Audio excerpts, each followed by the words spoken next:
very easy to let these governments slide in these legislations, and they slowly build up into something bigger. You know, so like the Palestine action had been had went unchallenged, and all those people just went to jail, or if the terrorism case against like anybody goes unchallenged, and they just let that go through, that becomes the norm, and then they can do that to anybody, and then it just becomes a bit more widespread.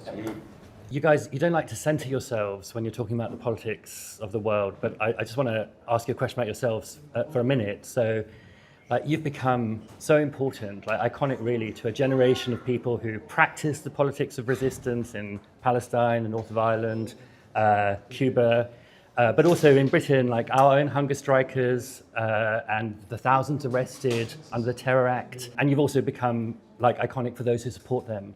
I just wondered, and that's come at costs for you, right? And I wonder how it is to bear that, how it is to be that. It's not in our nature as Irish people to witness genocide or to witness, you know, injustice anywhere in the world. It doesn't matter how far, colour of skin, religion, it doesn't matter. I think that as Irish people, it's unnatural for us not to speak up.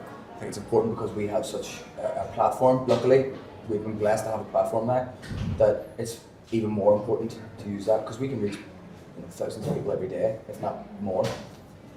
It's essential that people like us who have a platform continue to do this. Cuba is obviously, it's very important in the media right now. It is a topic, but nowhere near as much as it should be. So I think that's one of the main reasons we're here.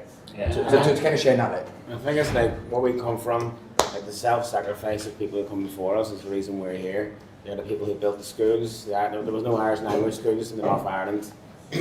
When my parents were growing up, it was my parents and the people in the community that built these schools, built the cultural centres and built the social centres, and they never complained. They never asked for credit, and that's we're part of that. We're part of that. That's where we get our inspiration from. So I think, as you said, we have this platform, and it's not in our nature as Irish people to complain unless it's about the weather or a pint of Guinness, or a really bad pint of Guinness. Yeah, exactly. It's not. I think you've nailed it. It's not a burden. It's a duty.